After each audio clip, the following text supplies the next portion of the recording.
Hello everyone, welcome you once again my YouTube channel Ilm academy. दोस्तों, previous lecture में हमने discuss करा था या समझा था और पढ़ा था इंडियन काउंसिल एक्ट ऑफ 1909। ठीक है, इस लेक्चर में हम बात करेंगे और समझेंगे और पढ़ेंगे government of India act of 1919। One of the most important act है, अच्छे से समझ लेना इस बात को।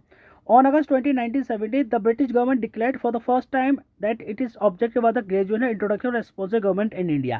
क्या क्या कह रहे हैं कि हमारा जो मकसद है रिस्पॉन्सिबल गवर्नमेंट देना है भारत में, जबकि ऐसा कुछ नहीं था। अभी हम पढ़ेंगे क्या था इसका जो मकसद था main.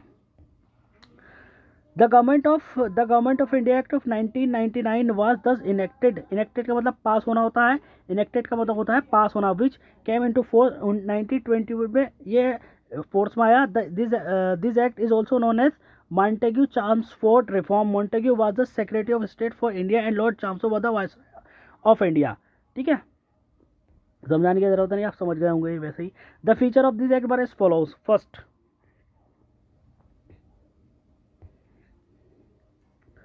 it relaxed the central control over the provinces by demarcating and separating the central and provincial subjects.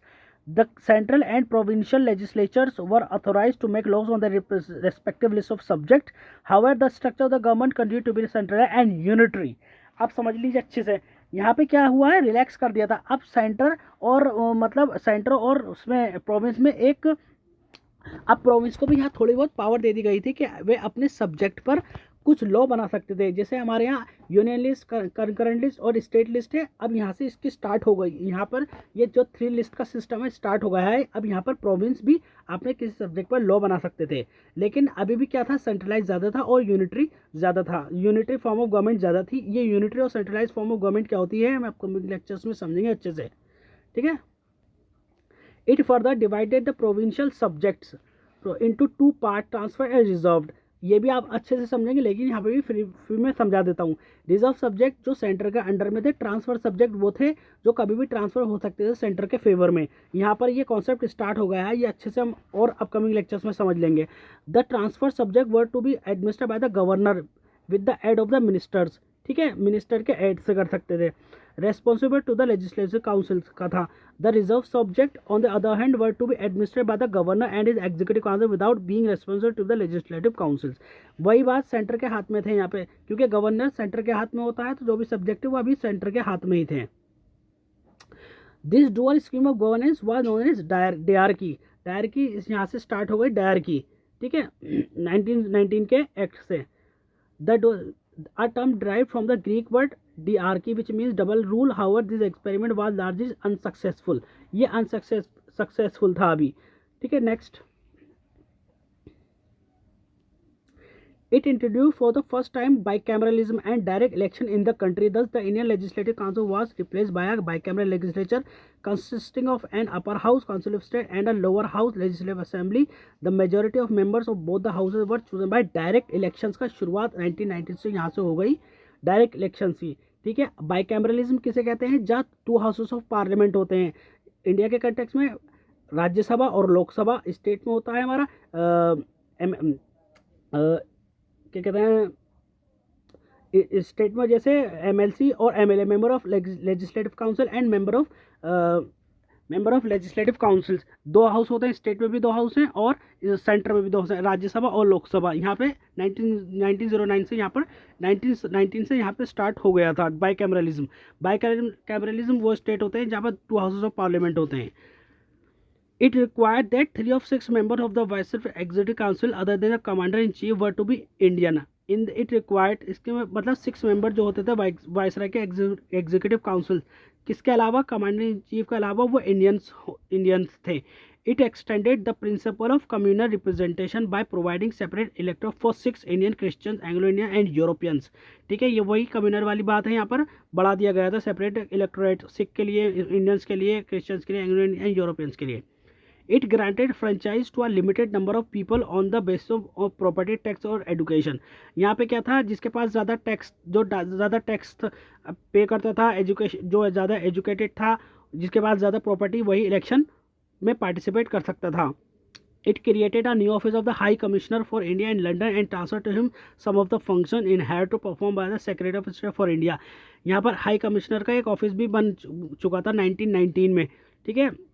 It provided for the establishment of a public service commission. Public service commission वही जो हम union public service commission की तैयारी करते हैं या state PSC वगैरह की उससे related. Hence a central public service commission was set up in 1926 for recruiting civil servant student. जो आप तैयारी कर रहे हैं उस चीज़ के स्टूडेंट्स के लिए कमीशन बन चुकी थी. It separated for the first time provincial sub-budget from the central budget and authorized the provincial legislature to enact their budget. यहाँ पर सेंटर भी अपना बजट बना सकते थे अब, और प्रोविंस भी अपने बजट बना सकते थे 1990 के एक्ट के द्वारा. It provided for the appointment of statutory commission to inquire into and report on its working after 10 years of its coming into force. एक ऐसा कमीशन बनाने के स्टैट्यूटरी लॉज वो होते हैं, या स्टैट्यूटरी मतलब एक ऐसा कमीशन जो रिपोर्ट तैयार करता है अपने हर 10 साल के अंदर के क्या क्या डेवलपमेंट हुआ से रिलेटेड, कुछ ऐसे ही, ठीक है. और वो रिपोर्ट गवर्नमेंट को दी जाती थी.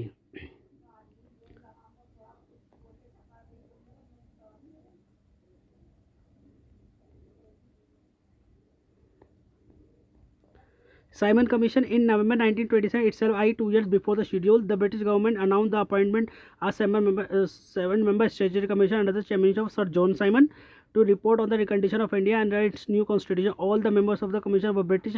वही मैं बता रहा हूँ आपको, ये आप मॉडर्न हिस्ट्री में पढ़ेंगे. साइमन कमीशन वो कमीशन था जो भारत में कितना डेवलपमेंट हो रहा है, इंडिया में कितना डेवलपमेंट हो रहा है, उसके लिए एक रिपोर्ट तैयार करती जो स्टेटरी कमीशन थी. लेकिन शेड्यूल टाइम से पहले वो 1927 में आ गई, जिसे 1929 में आना था, जिसको लेकर साइमन कमीशन का विरोध हुआ था, जिसमें लाला लाजपत राय और अदर हमारे लीडर्स थे. वहाँ पर साइमन गो बैक का नारा लगाया था, स्लोगन लगाया था, ताकि वे मतलब भारत के जो विकास है या डेवलपमेंट है वो एक वाइट या फिर वाइट लोग कैसे कर सकते हैं जिसमें एक भी इंडियंस नहीं है, उसको लेकर एक बहुत बड़ा प्रोटेस्ट हुआ था जो साइमन कमीशन के नाम से जाना जाता है, ठीक है. Communal award. In August 1930, Ramsay MacDonald, the British Prime Minister, announced a scheme of representation of the minority, which came to known as the Communal Award. The award not only continued separate electorate for the Muslim, Sikh, Indian, Christian, Anglo-Indians, but also मतलब communal award Ramsay McDonald ने start किया था. मतलब वही बात, जब मुसलमानों के लिए मुसलमान, सिख के लिए सिख वोट करेंगे, तो इसमें क्या हुआ था, हिंदुओं को मतलब इसमें ऐसा क्या गया था, हिंदुओं को और जो डिप्रेस्ड क्लास थे उनको अलग अलग करने की बात की गई थी, जिसको लेकर गांधी जी को बहुत चोट लगी थी, जिसको लेकर गांधी जी ने यरवटा जेल में एक अनटू डेथ एक फास्ट रखा था, और जिसमें ये कहा जा रहा था हिंदू और डिप्रेस्ड क्लास अलग अलग हैं. गांधी जी को बहुत इसका एहसास हुआ और उन्होंने क्या किया, फास्ट रखा, ठीक है. फिर इसके बाद जब फास्ट रखा तो डॉक्टर अंबेडकर के बीच में और गांधी जी के बीच में एक डिस्कशन हुआ, ताकि ये जो कम्युनल अवार्ड है ये नहीं हो और ख़त्म हो जाए, तो जिसे पूना पैक्ट के नाम से जाना जाता है. पूना पैक्ट में क्या हुआ था, हिंदू और जो डिप्रेस्ड क्लास है वो हिंदू ही रहेंगे, और जो डिप्रेस्ड क्लासेस हैं वो हिंदू और से अलग नहीं समझा जाएगा उन्हें, क्योंकि ये एक यूनिटी को तोड़ने वाली बात थी.